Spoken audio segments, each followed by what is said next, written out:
नमस्कार साथियों, कलाम परिवार में आप सभी का हार्दिक स्वागत है। साथियों, हम पढ़ रहे थे भारत का संविधान या इंडियन पॉलिटी के बारे में। और इस सीरीज की अगर हम बात करें तो इस सीरीज के अंदर जो हमारी पिछली क्लास थी उसके अंदर हम संसदीय व्यवस्था के बारे में देखा था कि पार्लियामेंट्री सिस्टम क्या होता है। संसदीय व्यवस्था एक ऐसी व्यवस्था होती है जिसका निर्माण किसके द्वारा किया जाता है? संसद के द्वारा किया जाता है। उसमें हमने ये भी देखा था कि अगर भारतीय संविधान की बात की जाए तो भारतीय संविधान के अंदर कुल 22 भाग हैं, कुल 22 भाग है। उसमें से अगर हम बात करें भाग संख्या 5 की, और उसमें आर्टिकल 79 से लेकर आर्टिकल 122 यहाँ तक की बात करें तो इसमें किससे संबंधित प्रोविजन दे रखे हैं? इसमें जो प्रोविजन दे रखे हैं वो है संघ की विधायिका। संघ की विधायिका से संबंधित प्रोविजन है। और संघ की विधायिका कौन है? संघ की विधायिका है साथियों संसद। तो संसद से संबंधित जो प्रोविजन है वो संसद से संबंधित प्रोविजन कहाँ पे दे रखे हैं? आर्टिकल 79 से लेकर आर्टिकल 122 तक दे रखे हैं।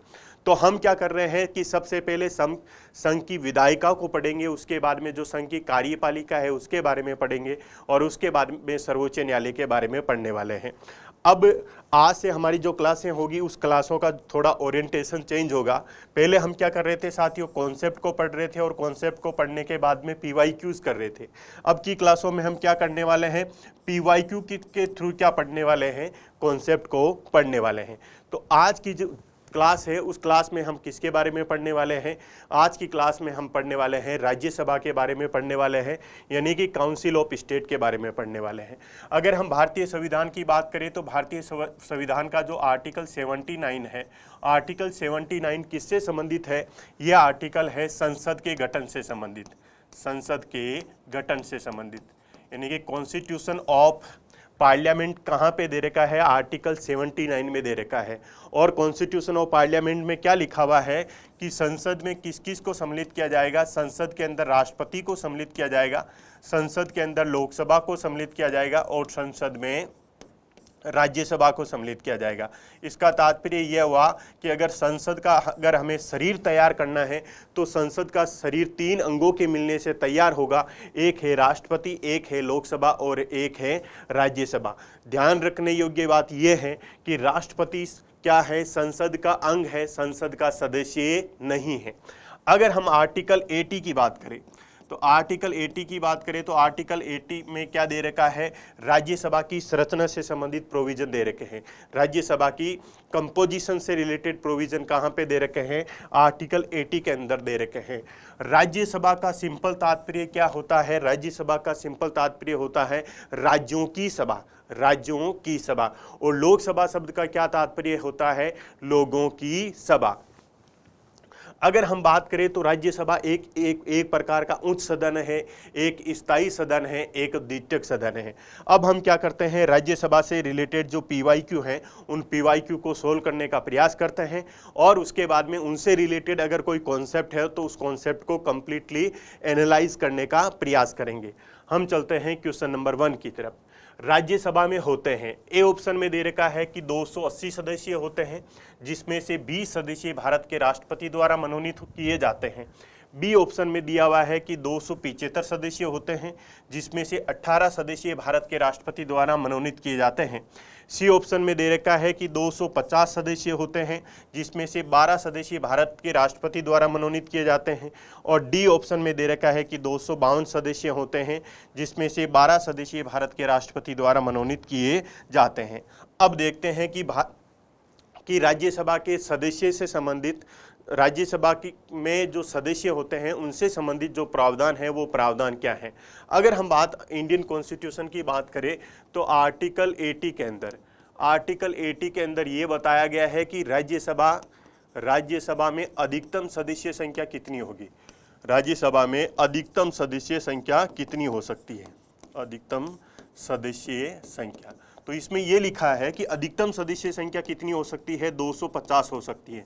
अधिकतम सदस्य संख्या कितनी हो सकती है साथियों? 250 हो सकती है। और उसमें से 238 सदस्य तो क्या होंगे? निर्वाचित होंगे। 238 सदस्य निर्वाचित होंगे, जबकि जो 12 सदस्य हैं वो 12 सदस्य क्या होंगे? मनोनीत होंगे। क्वेश्चन ये राइज हुआ कि ये सदस्य मनोनीत किसके द्वारा किए जाएंगे?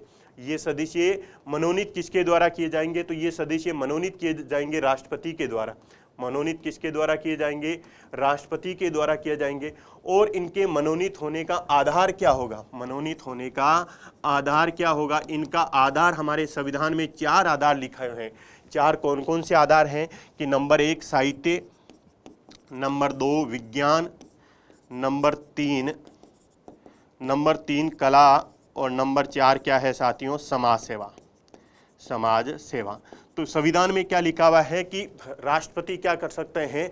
राज्यसभा के अंदर 12 सदस्यों को मनोनीत कर सकते हैं। मनोनीत करने का आधार क्या होगा? मनोनीत करने का आधार ये होगा कि उन सदस्यों ने साहित्य के क्षेत्र में, विज्ञान के क्षेत्र में, कला के क्षेत्र में और समाज सेवा के क्षेत्र में क्या किया हो? उत्कृष्ट प्रदर्शन किया हो या अच्छा परफॉर्मेंस किया हो। उन सदस्यों को राष्ट्रपति क्या कर सकते हैं? राज्यसभा में सदस्य के रूप में मनोनीत कर सकते हैं। कितने सदस्यों को मनोनीत कर सकते हैं? 12 सदस्यों को मनोनीत कर सकते हैं। और 238 सदस्य क्या होने वाले हैं? 238 सदस्य निर्वाचित होने वाले हैं। और टोटल अधिकतम सदस्य संख्या कितनी हो सकती है? 250 हो सकती है। तो हमारे संविधान में राज्यसभा के अधिकतम सदस्य संख्या के बारे में लिखा गया है, वास्तविक संख्या के बारे में नहीं लिखा गया है। तो अगर इसमें से हम बात करें सी ऑप्शन की, तो सी ऑप्शन में ये लिखा है कि 250 सदस्य होंगे, जो कि सही है। और उसमें से 12 सदस्य, कितने सदस्य? 12 सदस्य किसके द्वारा मनोनीत किए जाएंगे? राष्ट्रपति के द्वारा मनोनीत किए जाएंगे। तो ये इंफॉर्मेशन हमें क्वेश्चन में ही मिल गई है। तो ये हुआ हमारा क्वेश्चन नंबर 1 कंप्लीट। अगले क्वेश्चन की ओर आगे बढ़ते हैं। क्वेश्चन नंबर 2, निम्नलिखित कथनों में से कौन सा एक भारत के संविधान की 4वीं अनुसूची के अंदर सही वर्णित किया गया है? भारतीय संविधान के जो 4th शेड्यूल है, आप सभी को पता है कि भारत के संविधान में कुल कितनी अनुसूचियां दे रखी है? भारतीय संविधान में कुल 12 अनुसूचियां दे रखी है। उस 12 अनुसूचियों में से ये पूछा गया है कि जो राज्यसभा की जो सीटें हैं, उन सीटों का आवंटन राज्य के अकॉर्डिंग किया गया है, वो कौन सी अनुसूची में किया गया है? अर्थात हम ये देखेंगे कि राज्यसभा की राज्यवार जो सीटों का आवंटन है, राज्यवार सीटों का आवंटन, तो राज्यवार जो सीटों का आवंटन है, वो राज्यवार सीटों का आवंटन कौन सी सूची में किया गया है?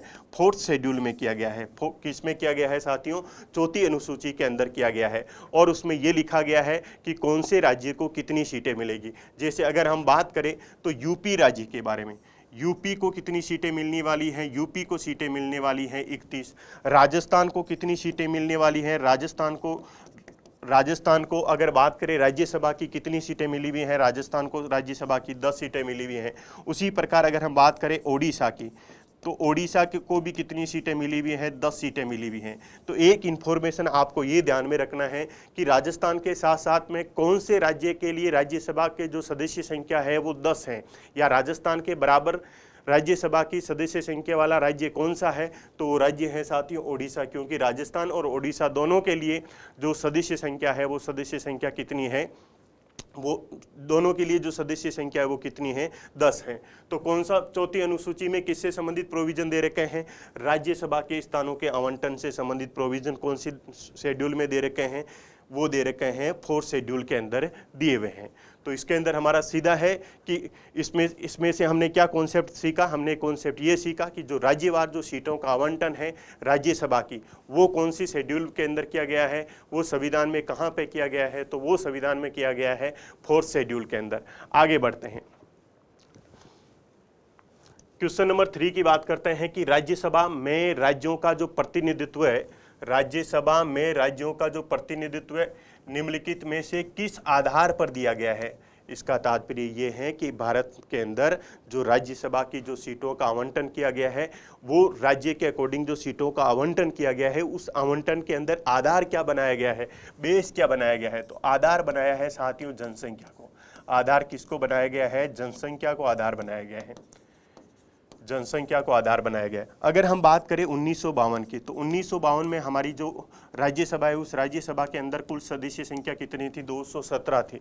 लेकिन 1971 के बाद में राज्यसभा के जो सदस्य संख्या है वो सदस्य संख्या कितनी है, 245 है। कितनी है, 1973 के बाद में हमारी जो राज्यसभा है उस राज्यसभा में जो सदस्य संख्या है वो सदस्य संख्या कितनी है, 245 है। और इसके अलावा अगर हम बात करें तो प्रोविजन ये लिखा है कि 50 लाख की जनसंख्या पर, अगर किसी भी राज्य की जनसंख्या कितनी है, 50 लाख है, तो 50 लाख पर उस राज्य में राज्यसभा की सीटें कितनी होगी, 5 होगी।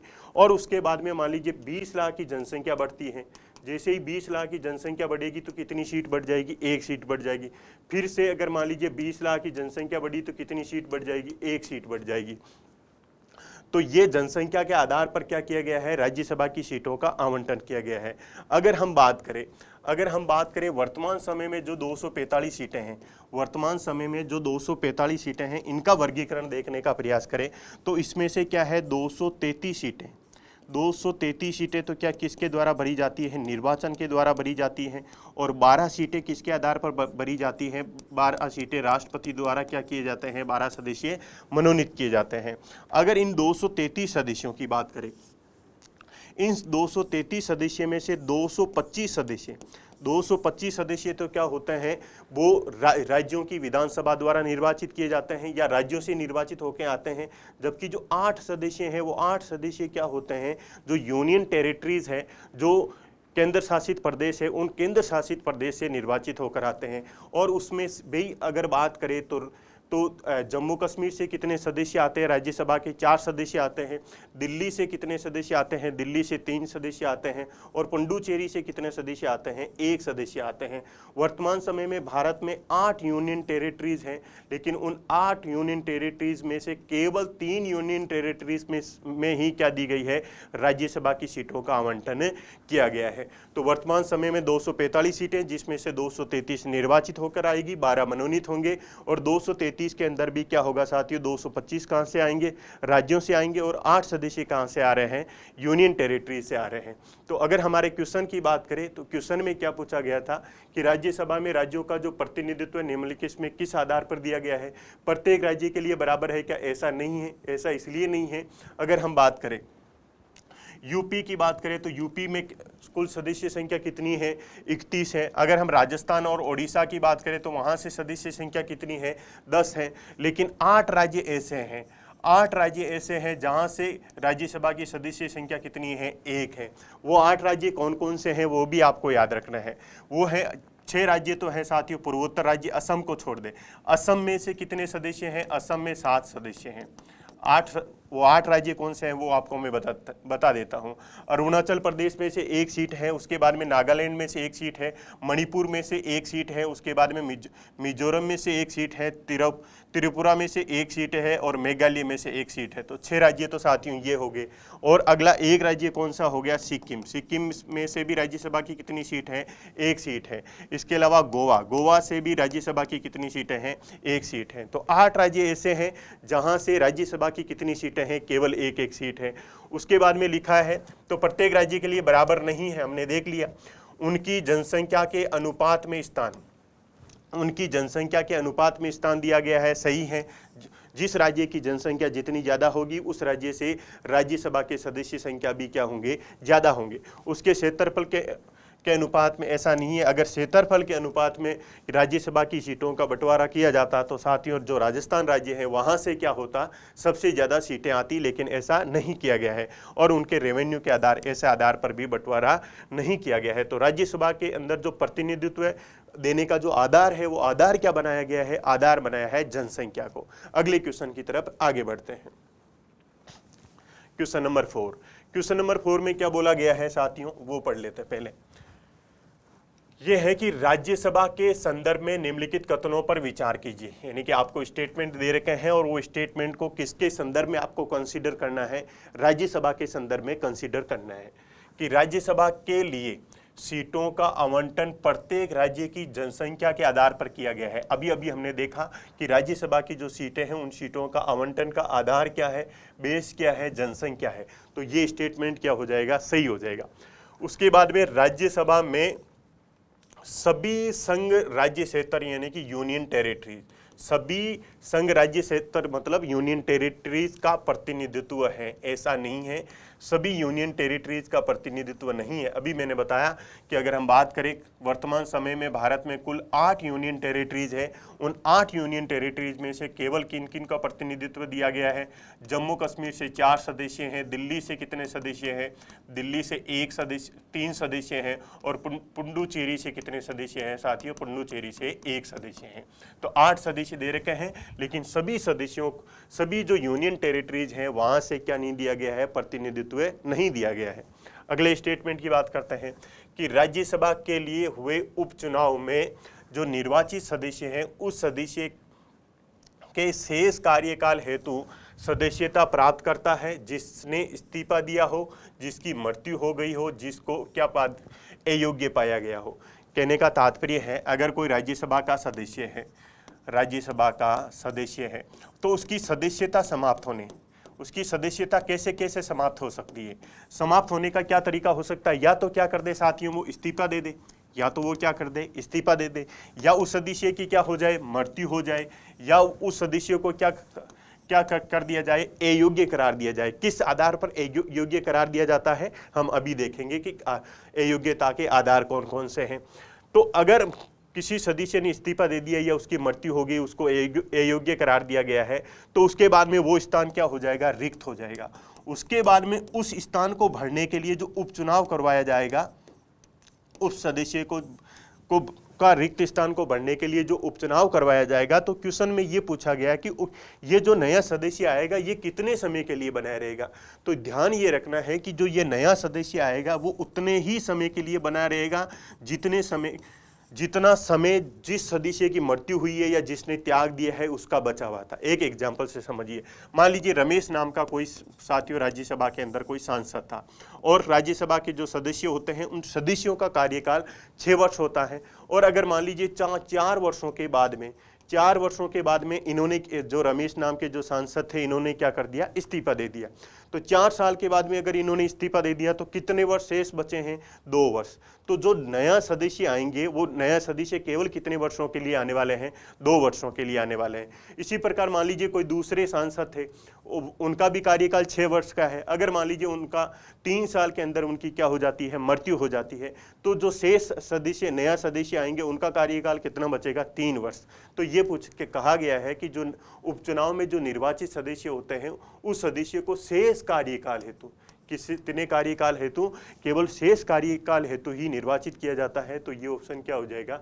सही हो जाएगा। 1 नंबर भी क्या हो जाएगा? सही हो जाएगा। तो 1 और 3 क्या हो जाएगा? हमारा करेक्ट आंसर हो जाएगा।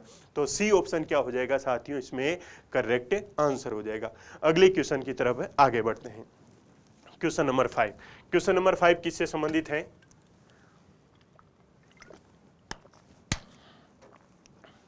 कि निम्नलिखित कथनों पर विचार कीजिए।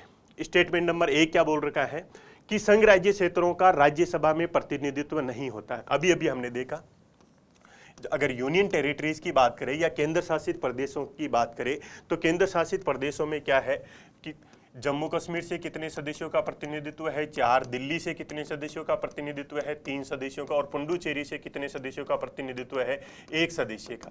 तो ऐसा नहीं है, प्रतिनिधित्व होता है। 8 जो यूनियन टेरिटरीज है, उन 8 यूनियन टेरिटरीज में से केवल 3 यूनियन टेरिटरीज को ही वर्तमान समय में राज्यसभा में क्या दिया गया है? प्रतिनिधित्व दिया गया है। तो ये ऑप्शन क्या हो जाएगा? गलत हो जाएगा। उसके बाद में यहाँ पे साथियों सांसदों के निर्वाचन झगड़ों, ऐसे लिख लेना है कि सांसदों के जो निर्वाचन झगड़े होते हैं उनका निर्णय मुख्य निर्वाचन आयुक्त के अधिकार क्षेत्र में होता है। ये चीज देख लो साथियों। अगर मान लीजिए सांसदों के संबंध में अगर निर्वाचन से संबंधित किसी भी प्रकार का झगड़ा होता है, या राष्ट्रपति एवं उपराष्ट्रपति इनके संबंध में अगर निर्वाचन के संबंध में किसी भी प्रकार के झगड़े होते हैं, तो उनका समाधान किसके द्वारा किया जाता है? अगर सांसदों से संबंधित अगर निर्वाचन का कोई झगड़ा है तो उसका समाधान हमेशा शुरुआत कहाँ से की जाएगी? हाई कोर्ट से की जाएगी। अगर मान लीजिए साथियों राजस्थान के कोई सांसद चुनाव में लड़ रहे हैं, और अगर मान लीजिए कोई चुनावी विवाद है या निर्वाचन का कोई झगड़ा है, तो सबसे पहले ये कहाँ जाएंगे? राजस्थान के हाई कोर्ट में जाएंगे। और उसके बाद में राजस्थान के हाई कोर्ट के विरुद्ध में क्या कर सकते हैं? अपील कर सकते हैं कहाँ पे, सुप्रीम कोर्ट में। लेकिन प्रोसेस कहाँ से शुरू होगी, हाई कोर्ट से शुरू होगी। लेकिन अगर राष्ट्रपति एवं उपराष्ट्रपति के चुनाव से संबंधित अगर किसी भी प्रकार का विवाद है तो उस विवाद का समाधान किसके द्वारा किया जाएगा, सुप्रीम कोर्ट के द्वारा किया जाएगा। किसके द्वारा किया जाएगा, सुप्रीम कोर्ट के द्वारा किया जाएगा। इसका तात्पर्य है कि इलेक्शन कमीशन इसका कोई रोल नहीं है निर्वाचन के झगड़ों को समाधान करने में। तो बी ऑप्शन क्या हो जाएगा, गलत हो जाएगा। उसके बाद में सी ऑप्शन यानी कि स्टेटमेंट 3 की बात करें तो भारत के संविधान के अनुसार संसद में केवल क्या लिखा हुआ है कि संसद में केवल लोकसभा एवं राज्यसभा होती है, ऐसा नहीं है। मैंने क्लास की शुरू में बताया, अगर हम बात करें आर्टिकल 79 की, कौन सी बात, आर्टिकल 79 की, तो आर्टिकल 79 में क्या दे रखा है कि संसद का गठन, संसद का गठन। तो संसद का गठन कैसे होगा, संसद का गठन होगा जब इसके अंदर कौन कौन मिलेंगे, राष्ट्रपति मिलेंगे, जब लोकसभा मिलेगी और जब राज्यसभा, यानी कि संसद का गठन राष्ट्रपति, लोकसभा एवं राज्यसभा के मिलने से होता है। तो इसके अंदर तीनों आने चाहिए, इसमें राष्ट्रपति नहीं दिया हुआ है, तो इसका मतलब क्या हो जाएगा, ये क्या हो जाएगा साथियों, गलत हो जाएगा। तो इसका तात्पर्य ये हुआ कि तीनों स्टेटमेंट ही क्या हो गए, गलत हो गए। अगर तीनों स्टेटमेंट ही गलत हो गए और आपको क्या बताना है, सही उत्तर बताना है, तो आंसर क्या हो जाएगा, इनमें से कोई नहीं आंसर हो जाएगा। अगले क्वेश्चन की तरफ बढ़ते हैं। अगला क्वेश्चन क्या है, अगला क्वेश्चन है निम्नलिखित में से राज्यसभा के विषय में कौन सा सही है। ए ऑप्शन में बोल रखा है, इन्हें स्टेटमेंट नंबर ए क्या बोल रहा है कि ये भंग नहीं की जा सकती है। उसके बाद में इसका कार्यकाल 5 वर्ष का होता है। उसके बाद में प्रत्येक 2 वर्षों के बाद इसके 1/3 सदस्यों का कार्यकाल समाप्त हो जाता है। डी ऑप्शन में बोला है कि इसके सदस्यों को 25 वर्ष से कम आयु, इनके जो सदस्य हैं उनकी आयु 25 वर्ष से कम नहीं होनी चाहिए। अब देखो इसको देख लेते हैं, ये किससे संबंधित है, ये बता रखा है कि राज्यसभा किस प्रकार का सदन है। राज्यसभा है एक स्थायी सदन है। अगर हम बात करें हमारे इंडिया के कॉन्स्टिट्यूशन और उसके अंदर हम बात करें आर्टिकल 83 की, तो उसके अंदर बताया गया है कि राज्यसभा को कभी भंग नहीं किया जा सकता है, राज्यसभा को भंग नहीं किया जा सकता है। अगर राज्यसभा को भंग नहीं किया जा सकता है तो राज्यसभा किस प्रकार का सदन होगा, एक स्थायी सदन होगा। किस प्रकार का सदन होगा, एक स्थायी सदन होगा। और उसके बाद में ये भी लिखा है कि जो राज्यसभा के जो सदस्य हैं उन सदस्यों में क्या होगा कि 1/3 सदस्य, 1/3 सदस्य, कुल सदस्यों के 1/3 सदस्य प्रत्येक 2 वर्षों में, प्रत्येक 2 वर्षों में क्या हो जाएंगे, सेवानिवृत्त हो जाएंगे और उनके स्थान पर 1/3 सदस्य क्या आएंगे साथियों, नए आते रहेंगे। इसका तात्पर्य है कि 1/3 सदस्य, 1/3 सदस्य, 1/3 सदस्य, यानी कि 1/3 सदस्य जाएंगे, उसके बाद में 1/3 सदस्य नहीं आएंगे, फिर 1/3 सदस्य जाएंगे, फिर से 1/3 सदस्य नए आएंगे और इस प्रकार का रोटेशन राज्यसभा के अंदर चलता रहता है। और अगर हम बात करें कि जो सदस्य होते हैं, राज्यसभा के जो सदस्य होते हैं उनके सदस्यों का कार्यकाल कितने वर्ष का होता है, 6 वर्ष का होता है। राज्यसभा का कोई कार्यकाल नहीं है, क्योंकि राज्यसभा किस प्रकार का सदन है, स्थायी सदन है। लेकिन जो राज्यसभा के जो सदस्य हैं उन सदस्यों का कार्यकाल 6 वर्ष है। लेकिन ध्यान रखने योग्य बात यह भी है कि जो राज्यसभा के जो सदस्यों का कार्यकाल वो संविधान में उल्लेखित नहीं किया गया है। संविधान में केवल क्या उल्लेखित किया गया है, संविधान में इतना ही उल्लेखित किया गया है कि जो राज्यसभा को कभी भंग नहीं किया जाएगा और जो राज्यसभा के जो सदस्य हैं उनमें से कुल सदस्यों का 1/3 सदस्य प्रत्येक 2 वर्षों में क्या होते रहेंगे, सेवानिवृत्त होते रहेंगे। अब इसको देख लेते हैं कि ये भंग नहीं किया जा सकता है, तो ये स्टेटमेंट सही है। इसका कार्यकाल 5 वर्ष होता है, ऐसा नहीं है। राज्यसभा का कोई कार्यकाल नहीं होता है, क्योंकि राज्यसभा क्या है, एक प्रकार का स्थायी सदन है। प्रत्येक 2 वर्षों के बाद में इसके 1/3 सदस्यों का कार्यकाल समाप्त हो जाता है, तो ये स्टेटमेंट क्या हो गया, सही हो गया। उसके बाद में इसके सदस्य 25 वर्ष से कम आयु के नहीं होंगे, तो ये 25 वर्ष किसके लिए दे रखी है, 25 वर्ष है लोकसभा के लिए। जबकि राज्यसभा के अगर सदस्यों की बात करें तो राज्यसभा के सदस्यों की आयु न्यूनतम कितनी होनी चाहिए, 30 वर्ष से कम नहीं होनी चाहिए। इसका तात्पर्य है कि उनकी आयु क्या होनी चाहिए, 30 वर्ष से अधिक होना चाहिए। तो 1 और 4 क्या होंगे, 2 और 4 क्या होंगे साथियों, गलत हो गए। तो करेक्ट ही अगर बात करें तो 1 और 3 क्या हो जाएगा, करेक्ट हो जाएगा। तो जिसके अंदर 1 और 3 यानी सी ऑप्शन में क्या दे रखा है, केवल 1 और 3, तो सी ऑप्शन हमारा क्या हो जाएगा, करेक्ट हो जाएगा। अगले क्वेश्चन की तरफ बढ़ते हैं। अगला क्वेश्चन है साथियों कि राज्यसभा के सदस्य बनने हेतु अर्हताएं यानी कि योग्यताएं या क्वालिफिकेशन के संदर्भ में निम्नलिखित जो अभिकथनों पर विचार कीजिए और उनके जो नीचे दिए गए हैं जो कूट हैं उनमें से आपको सही उत्तर चुनना है कि जो राज्यसभा के जो सदस्य होते हैं उम्र कम से कम 30 वर्ष होना चाहिए, जहां से अभ्यर्थी को निर्वाचित किया जाता है उस राज्य की मतदाता सूची के अंदर मतदाता के रूप में उसे पंजीकृत होना चाहिए। उसके बाद में राज्यसभा के अंतर्गत लाभ का पद धारित नहीं होना चाहिए, ऑफिस ऑफ प्रॉफिट नहीं होना चाहिए। क्वेश्चन किससे रिलेटेड है? क्वेश्चन है साथियों जो सांसद हैं उन सांसदों की योग्यता से संबंधित, यानी जो राज्यसभा के जो सदस्य हैं उनकी क्या योग्यता होनी चाहिए या क्या योग्यता नहीं होनी चाहिए। अब देखो इस योग्यता से संबंधित जो डिटेल है उसको हम थोड़ा डिटेल में देख लेते हैं। अगर हम बात करें सांसदों की योग्यता, हमारे संविधान में सांसदों की क्या क्या योग्यता होगी और सांसदों की क्या क्या अयोग्यता होगी, दोनों का उल्लेख किया गया है। क्वालिफिकेशन एंड डिसक्वालिफिकेशन दोनों का उल्लेख किया गया है। क्वालिफिकेशन का उल्लेख किया गया है आर्टिकल 84 के अंदर। क्वालिफिकेशन का उल्लेख कहाँ पे किया गया है? आर्टिकल 84 के अंदर। और डिसक्वालिफिकेशन का उल्लेख कहाँ पे किया गया है? आर्टिकल 102 यानी 102 अनुच्छेद के अंदर अयोग्यताओं से संबंधित प्रोविजन दे रखे हैं। योग्यताएं क्या होनी चाहिए? मैं बात कर रहा हूं सांसदों की। इसका तात्पर्य हम लोकसभा एवं राज्यसभा के दोनों सदस्यों के लिए जो योग्यताएं हैं उन योग्यताओं को देख रहे हैं। योग्यता क्या होनी चाहिए कि वो भारत का नागरिक होना चाहिए, भारत का नागरिक होना चाहिए। अब भारत का नागरिक हो सकता है वो जन्मजात हो या उसने क्या की हो, नागरिकता ग्रहण की हो, दोनों चीजें चलेगी। उसके बाद में लिखा है आयु। उसके बाद में क्या लिखा है? आयु। उनकी आयु कितनी होनी चाहिए? अगर आयु के अंदर डिफरेंस है, अगर लोकसभा का सदस्य बनना है तो लोकसभा सदस्य बनने के लिए उसकी आयु कितनी वर्ष होनी चाहिए? 25 वर्ष होनी चाहिए न्यूनतम। ये तो है लोकसभा के लिए। लेकिन अगर हम राज्यसभा की बात करें तो राज्यसभा के लिए न्यूनतम आयु कितनी वर्ष होनी चाहिए? 30 वर्ष। राज्यसभा का सदस्य बनने के लिए न्यूनतम आयु कितनी वर्ष होनी चाहिए? 30 वर्ष होनी चाहिए। नंबर 3 योग्यता क्या है कि वो निर्वाचन आयोग द्वारा अधिकृत हो, निर्वाचन आयोग द्वारा अधिकृत हो। और तीसरी अनुसूची के अंदर जो शपथ लिखी है वो शपथ को क्या करता हो? ग्रहण करना होगा उसको। जो सदस्य अगर सांसद बनना चाहता है तो वो निर्वाचन आयोग द्वारा अधिकृत हो। निर्वाचन आयोग द्वारा अधिकृत होने का क्या तात्पर्य है साथियों कि जैसे ही कोई सांसद चुनाव जीतता है उसके बाद में एक सूची भेजी जाती है निर्वाचन आयोग के द्वारा। अगर राज्यसभा का सदस्य है तो वो सूची राज्यसभा में जाएगी, अगर लोकसभा से उस निर्वाचन में उसने जीत की है तो वो सूची कहाँ पे जाने वाली है?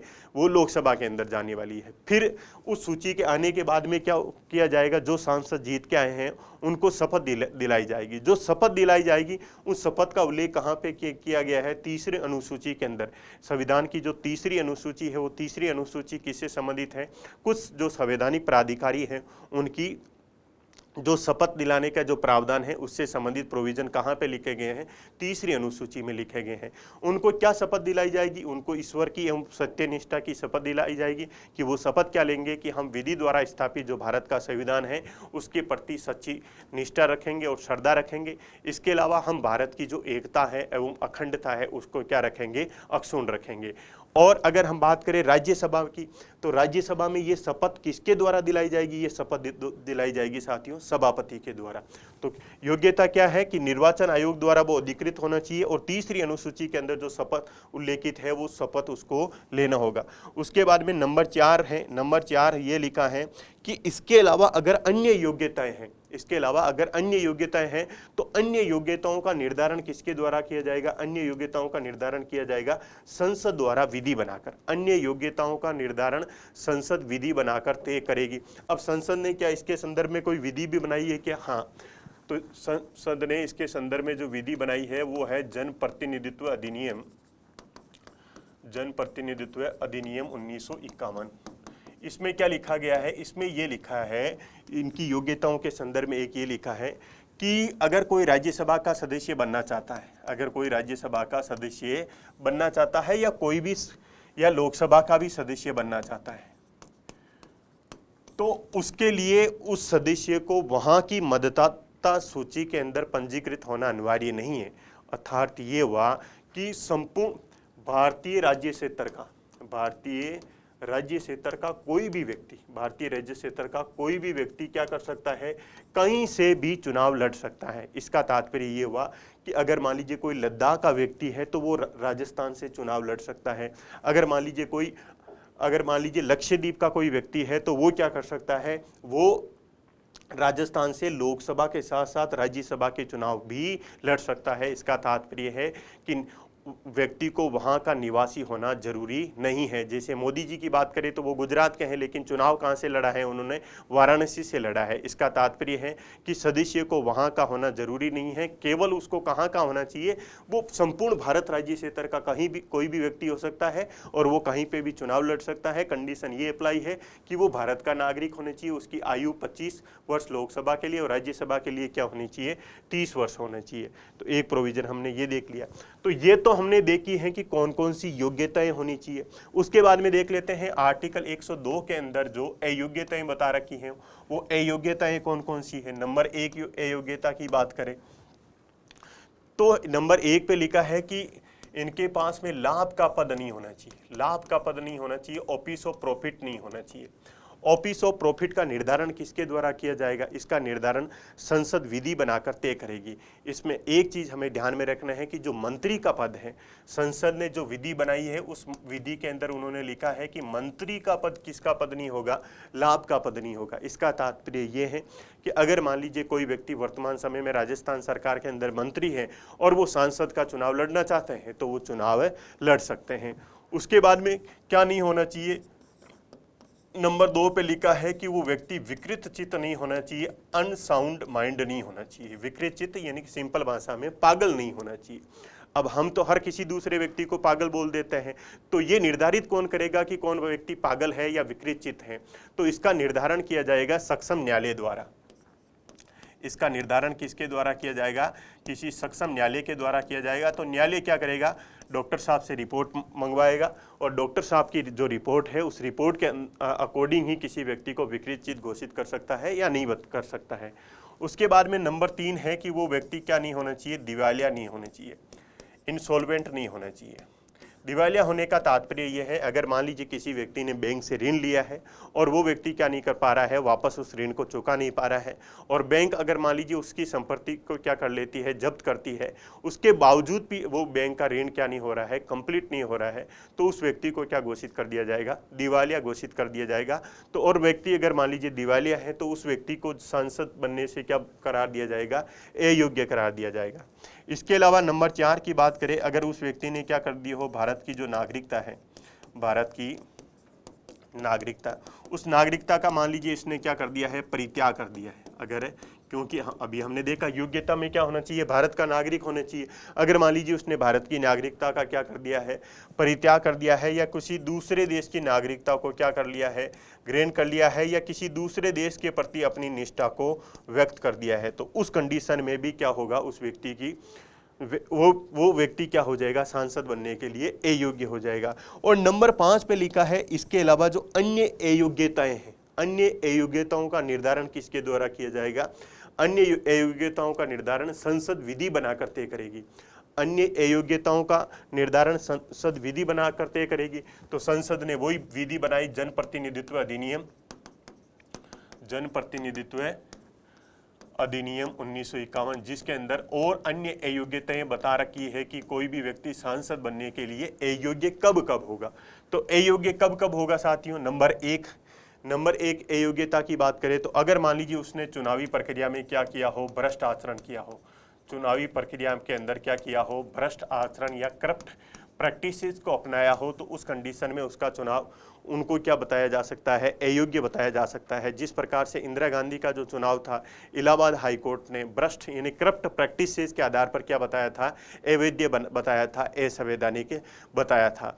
तो नंबर 2 पे क्या नहीं होना चाहिए, उस सदस्य को 2 वर्ष से, किसी भी न्यायालय द्वारा उसको 2 वर्ष से अगर अधिक सजा दे दी गई है तो वो व्यक्ति भी सांसद बनने के लिए क्या हो जाएगा, अयोग्य हो जाएगा। और उसके अलावा मान लीजिए कोई व्यक्ति है और उसने सरकारी सेवक, जब वो सरकारी सेवक था और सरकारी सेवक के दौरान उसने क्या किया हो, भ्रष्टाचार किया हो, या सरकारी सेवक के दौरान उसने कोई अविश्वसनीय कार्य किया हो, और उससे उस कारण से उस व्यक्ति को उससे क्या किया गया हो, त्यागपत्र उसका लिया गया हो, तो वो व्यक्ति भी क्या नहीं कर सकता है, सांसद का चुनाव नहीं लड़ सकता है। इसके अलावा कोई भी ऐसा व्यक्ति जिसका जो राज्य सरकार या भारत सरकार के अंतर्गत जो सार्वजनिक उपक्रम चल रहे हैं और उसमें उसकी कितनी शेयर होल्डिंग है, 25% से ज़्यादा शेयर होल्डिंग है, तो वो व्यक्ति भी क्या नहीं कर सकता है, सांसद का चुनाव नहीं लड़ सकता है। उसके अलावा अगर मान लीजिए कोई व्यक्ति क्या करे साथियों, जो छुआछूत या अस्पृश्यता का प्रसार करे, दहेज प्रथा का प्रसार करे, या जो सती प्रथा है, वैसी जो सामाजिक बुराइयां हैं, उन सामाजिक बुराइयों में क्या पाया जाए, अगर वो संलिप्त पाया जाता है तो उस व्यक्ति को भी क्या किया जा सकता है, चुनाव लड़ने से रोका जा सकता है, या उसको सांसद बनने से क्या बताया जा सकता है, अयोग्य बताया जा सकता है। इसके अलावा संसद ने और अयोग्यता के निर्धारण के लिए कौन सी विधि बनाई है, एक दल बदल विरोधी कानून 1985 में बनाया।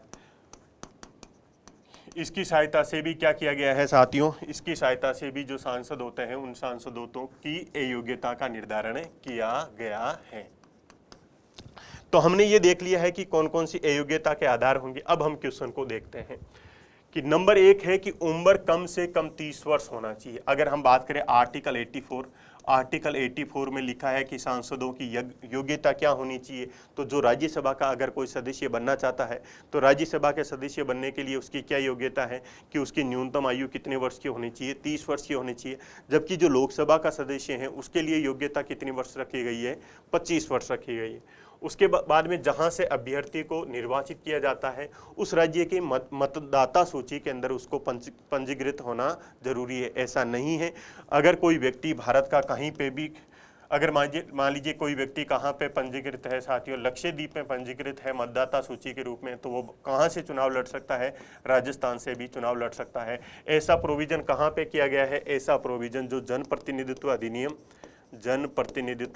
1951 में किया गया है, अधिनियम 1951 में किया गया है। उसके बाद में मतदाता के रूप में, ये तो हो गया, राज्य के अंतर्गत लाभ का पद धारित नहीं होना चाहिए। अभी हमने देखा कि आर्टिकल 102 के अंदर जो सांसदों की अयोग्यता बता रखी है, उस अयोग्यता में ये बताया हुआ है कि उनके पास में क्या नहीं होना चाहिए, किसी प्रकार का लाभ का पद नहीं होना चाहिए। तो ये सही हो जाएगा, ये गलत हो जाएगा और ये सही हो जाएगा। तो 1 और 3 क्या हो जाएगा साथियों, हमारा करेक्ट आंसर हो जाएगा, यानी बी क्या हो जाएगा, हमारा करेक्ट आंसर हो जाएगा। तो ये क्वेश्चन किससे रिलेटेड था, ये क्वेश्चन रिलेटेड था जो सांसद होते हैं उन सांसदों की योग्यताएं कौन कौन सी है और सांसदों की अयोग्यताएं कौन कौन सी हैं, और उनके बारे में हमने डिटेल से भी देख लिया कि कौन कौन सी योग्यताएं हैं और कौन कौन सी अयोग्यताएं हैं। अब क्वेश्चन ये है कि जो सांसदों की योग्यताएं हैं या जो अयोग्यताएं हैं उनके संदर्भ में निर्णय किसके द्वारा किया जाएगा कि ये सांसद अयोग्य होगा, ये योग्य होगा। अब उसको देख लेते हैं।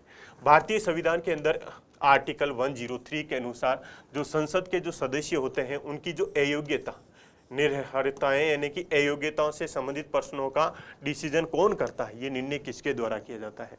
अभी जो हमने देखा साथियों कि आर्टिकल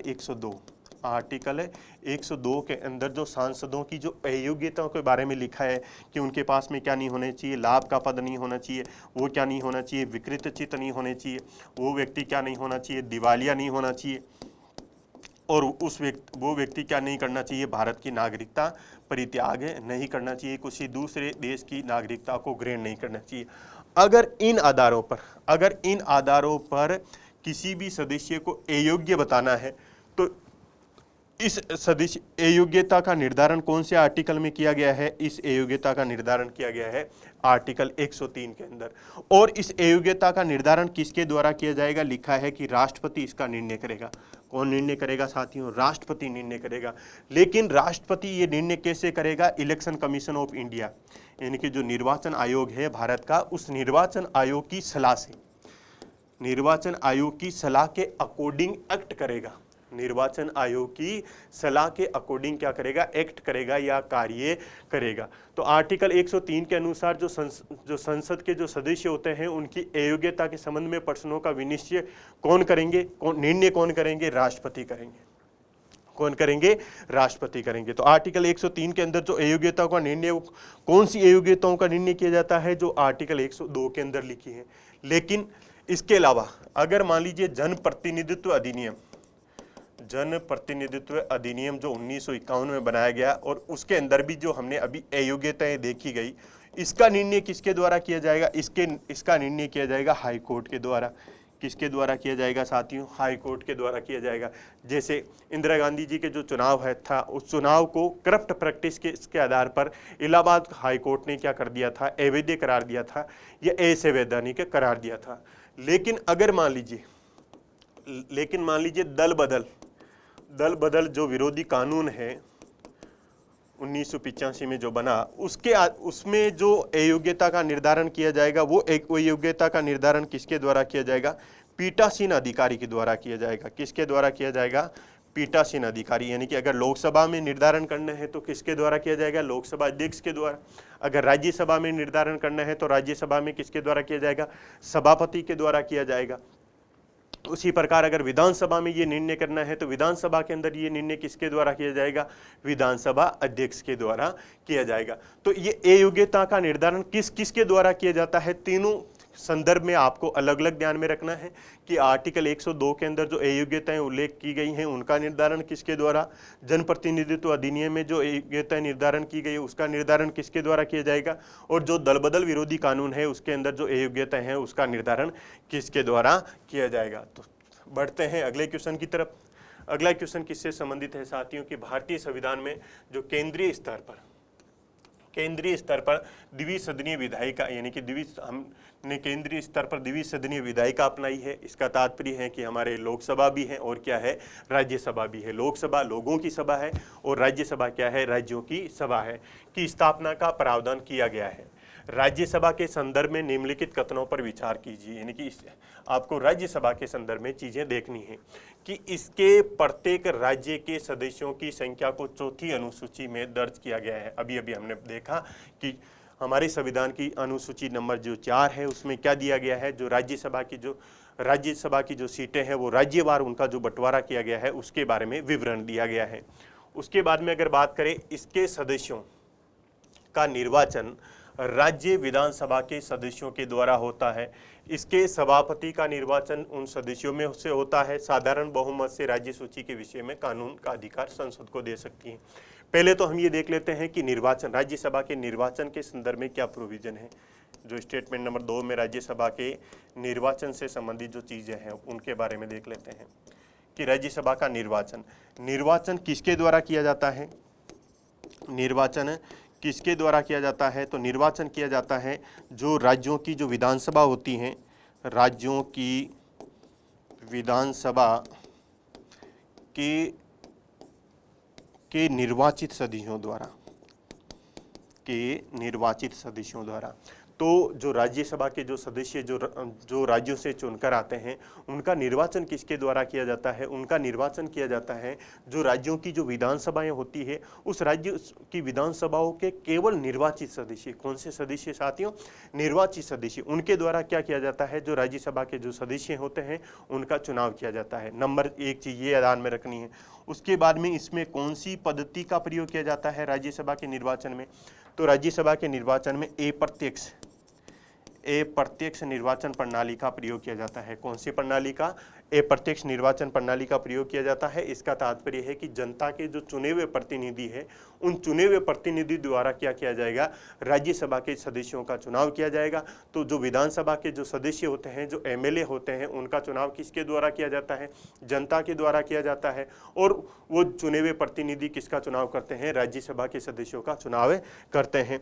उसके बाद में बोला गया है कि इसमें आनुपातिक पद्धति का प्रयोग किया जाएगा। आनुपातिक प्रतिनिधित्व प्रणाली।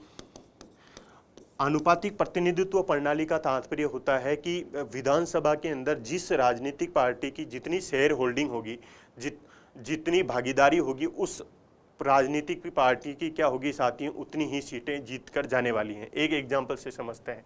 आनुपातिक प्रतिनिधित्व का क्या तात्पर्य है कि अगर मान लीजिए राजस्थान के अंदर 40% सीटें कांग्रेस की है, 30% सीटें किसकी है? बीजेपी की है, और मान लीजिए 20% किसी अलग पार्टी के, इस प्रकार से हैं।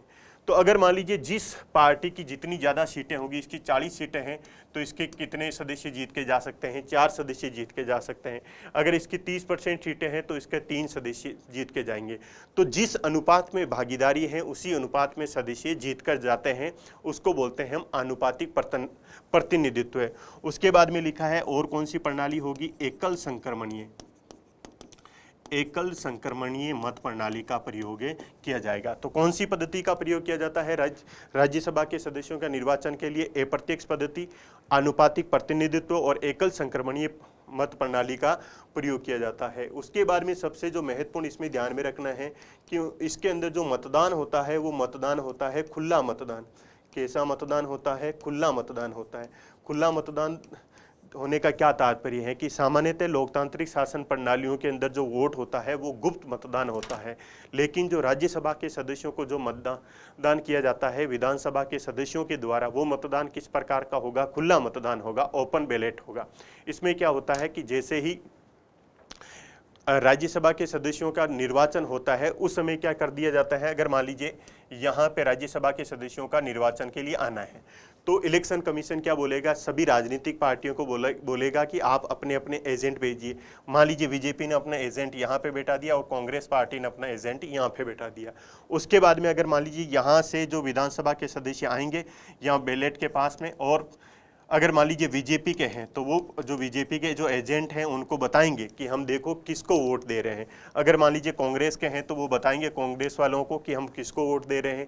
इससे क्या होता है, जो क्रॉस वोटिंग है, क्रॉस वोटिंग को रोकने का प्रयास किया जाता है। इसका तात्पर्य ये हुआ कि कांग्रेस पार्टी का जो विधानसभा का जो सदस्य है वो बीजेपी वालों को वोट नहीं दे सकता है, और बीजेपी वाला क्या नहीं कर सकता है?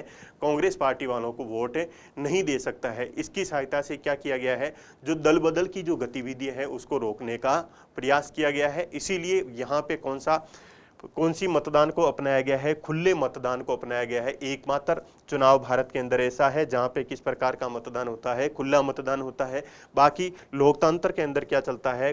गुप्त मतदान की प्रणाली चलती है। उसके बाद में हमने ये निर्वाचन से संबंधित देख लिया कि निर्वाचन किसके द्वारा किया जाएगा। तो ऑप्शन में बोला है कि इसके सदस्यों का निर्वाचन राज्य विधानसभा के सदस्यों से होता है, तो ये ऑप्शन क्या हो जाएगा? हमारा करेक्ट हो जाएगा। उसके बाद में इसके सभापति का निर्वाचन सदस्यों में से होता है। इनके सभापति कौन होते हैं? राज्यसभा के जो सभापति हैं, राज्यसभा के सभापति कौन होते हैं? लिखा है संविधान में कि उपराष्ट्रपति राज्यसभा का पदेन सभापति होगा। उपराष्ट्रपति राज्यसभा का पदेन सभापति होगा। इसका तात्पर्य क्या है कि जैसे ही उपराष्ट्रपति राज्यसभा के अंदर इंटर करेंगे और जो राज्यसभा में जो सभापति की चेयर है उस पर बैठेंगे, वैसे ही वो उपराष्ट्रपति नहीं होकर क्या बन जाएंगे साथियों? सभापति बन जाएंगे। और जैसे ही वो राज्यसभा से क्या निकलेंगे? बाहर निकलेंगे, तो उनका पद वापस क्या हो जाएगा? उपराष्ट्रपति हो जाएगा।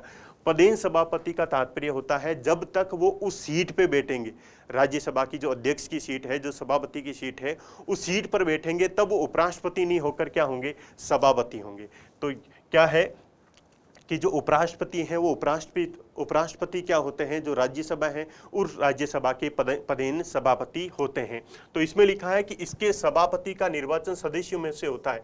ऐसा नहीं है, जो राज्यसभा है उस राज्यसभा के जो सभापति का चुनाव उनके सदस्यों में से नहीं होता है। हालांकि उपसभापति का जो चुनाव होता है वो उपसभापति का चुनाव क्या किया जाता है? राज्यसभा द्वारा अपने ही सदस्यों में से किया जाता है। लेकिन जो राज्यसभा के जो सभापति होते हैं वो राष्ट्रपति होते हैं, उपराष्ट्रपति होते हैं, जो कि क्या होते हैं? राज्यसभा के पदेन सभापति होते हैं। उसके बाद में ये लिखा है, जो नंबर 4 में क्या लिखा है कि ये साधारण बहुमत से राज्य सूची के विषय में कानून बनाने का अधिकार संसद को दे सकते हैं। राज्यसभा ऐसा साधारण बहुमत से नहीं करती है। राज्यसभा ऐसा साधारण बहुमत से नहीं करती है। अभी अगले क्वेश्चन में हम देखेंगे कि ऐसा वो कैसे करती है। 2/3 यानी कि उपस्थित एवं मतदान करने वाले जो सदस्य होते हैं उनके 2/3 सदस्यों के द्वारा वो क्या कर सकती हैं कि राज्य सूची के विषय में जो कानून बनाने का अधिकार किसको दे सकती हैं, संसद को दे सकती है। तो यहाँ पे साधारण बहुमत की वजह से ये क्या हो जाएगा, गलत हो जाएगा। यहाँ पे क्या होना चाहिए, यहाँ पे है कि उपस्थित एवं मतदान करने वाले सदस्यों का क्या होना चाहिए, 2/3 सदस्य होना चाहिए। साधारण बहुमत का तात्पर्य है कि 50%। साधारण बहुमत का तात्पर्य क्या है कि उपस्थित एवं मतदान करने वाले जो सदस्य हैं उसके अगर 50% है तो तब वो साधारण बहुमत है, लेकिन यहाँ पे होना कितना चाहिए, 2/3 होना चाहिए। अब देखो कौन सा, ये भी गलत हो गया फिर। तो नंबर 1 और 2 यानी कि 1 और 2 जिसके अंदर है वो क्या हो जाएंगे साथियों, सही। यानी कि केवल कौन सा ऑप्शन सही होगा, हमारा ए ऑप्शन है सही होगा। तो इसमें हमने क्या क्या जाना, हमने जो राज्यसभा है, राज्यसभा के अंदर निर्वाचन में कौन भाग लेते हैं, निर्वाचन की पद्धति किस प्रकार की है, निर्वाचन में जो मतदान होता है वो किस प्रकार का होता है, और राज्यसभा के जो सभापति होते हैं, राज्यसभा के सभापति कौन होते हैं।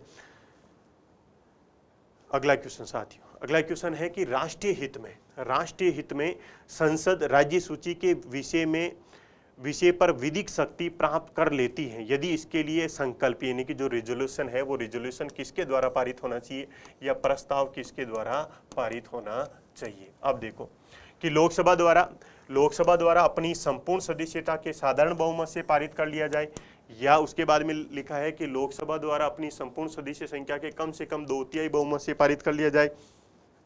उसके बाद में लिखा है कि राज्यसभा द्वारा अपनी संपूर्ण सदस्यता के साधारण बहुमत से पारित कर लिया जाए। उसके बाद में डी ऑप्शन में क्या लिखा है कि राज्यसभा द्वारा अपने उपस्थित एवं मतदान देने वाले सदस्यों का कम से कम 2/3 बहुमत से क्या कर लिया जाए, पारित कर लिया जाए। अब ये क्या कॉन्सेप्ट है, इसको समझते हैं साथियों।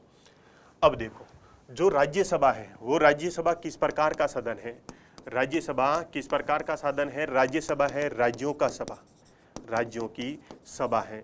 इसका तात्पर्य है कि राज्यसभा एक ऐसा सदन है जिसकी सहायता से राज्यों को संघ के स्तर पर प्रतिनिधित्व दिया गया है। क्या है राज्यसभा, एक ऐसा सदन है जिसकी सहायता से राज्यों को संघ के स्तर पर प्रतिनिधित्व दिया गया है। इसका तात्पर्य यह है कि जो राज्य के सदस्य ही कहाँ पे बैठे हुए हैं, ये राज्य के सदस्य ही संघ में बैठे हुए हैं।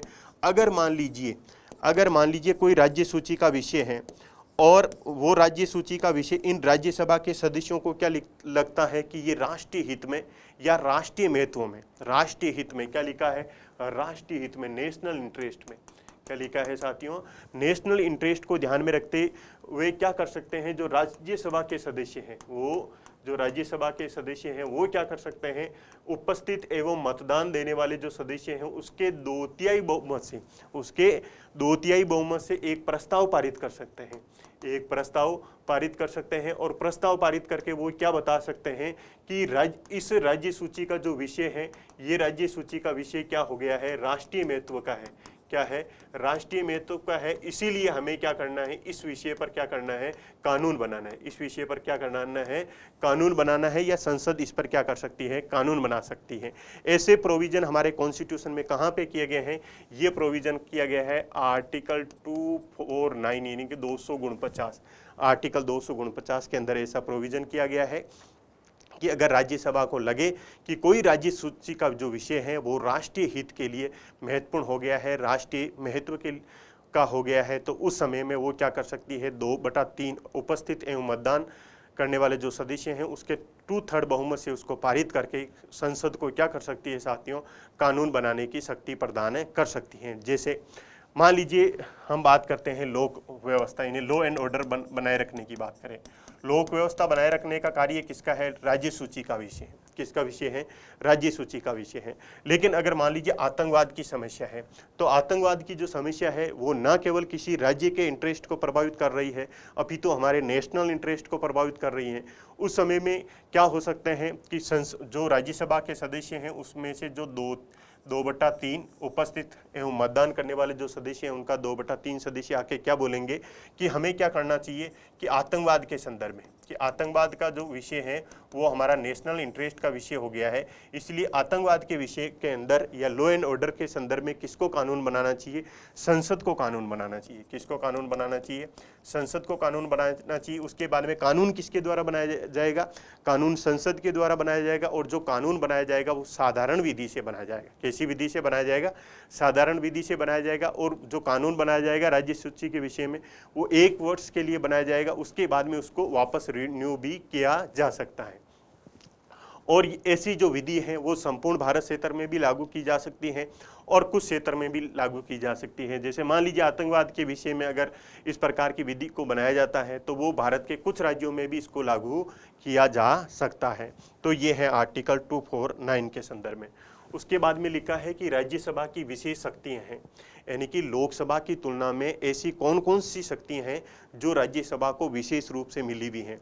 तो नंबर 1 ऑप्शन में दे रखा है आर्टिकल 249 के संदर्भ में। अभी हमने जो देखा है आर्टिकल 249 के संदर्भ में क्या लिखा है, इसमें ये लिखा है कि साथियों कि जो उपस्थित एवं मतदान करने वाले जो सदस्य हैं उनका 2/3, उनका कितना होना चाहिए? 2/3 सदस्य।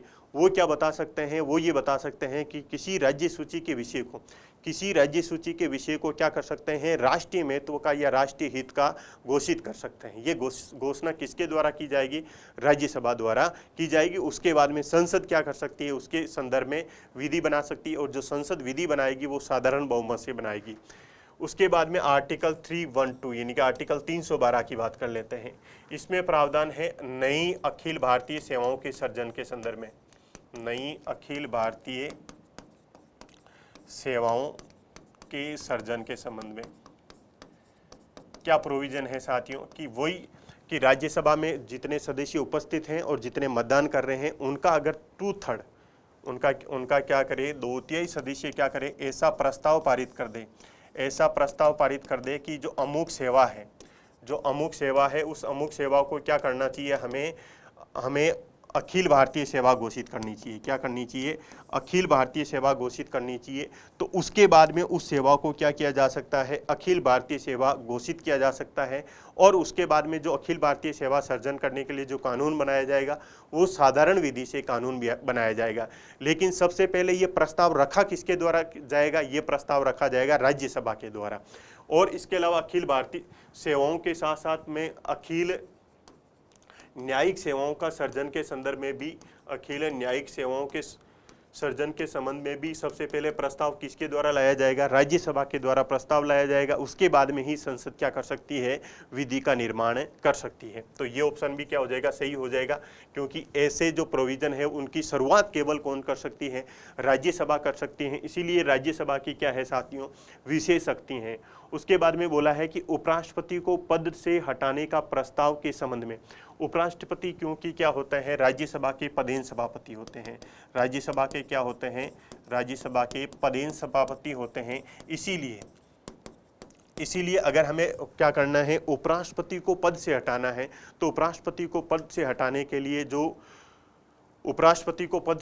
के लिए जो प्रस्ताव आएगा वो प्रस्ताव सबसे पहले कहाँ पे आएगा साथियों? राज्यसभा में आएगा। उसके बाद में वो प्रस्ताव कहाँ पे जाएगा? उसके बाद में वो लोकसभा में जाएगा। तो उपराष्ट्रपति को हटाने का जो प्रस्ताव है उसकी शुरुआत भी पहले कहाँ से होगी? राज्यसभा से होगी। और उसके बाद में वो प्रस्ताव कहाँ पे जाने वाला है? लोकसभा में जाने वाला है। तो तीनों की तीनों क्या है साथियों? राज्यसभा की विशेष शक्ति हैं। तो ऑप्शन में हमारा आंसर क्या हो जाएगा? उपयुक्त डी हो जाएगा। तो इस प्रकार से हमने राज्यसभा के संदर्भ में क्या क्या देखे हैं साथियों? कि राज्यसभा की संरचना के बारे में देखा कि राज्यसभा के अंदर सदस्य संख्या कितनी होती है, वर्तमान में सदस्य संख्या कितनी है, अधिकतम सदस्य संख्या कितनी हो सकती है, मनोनीत कितने सदस्य किए जा सकते हैं। उसके बाद में हमने क्या देखा? राज्यसभा के बारे में जो सभापति के जो प्रोविजन है उसके बारे में, राज्यसभा के सदस्य बनने के लिए कौन कौन सी योग्यताएं होनी चाहिए, कौन सी अयोग्यताएं हैं।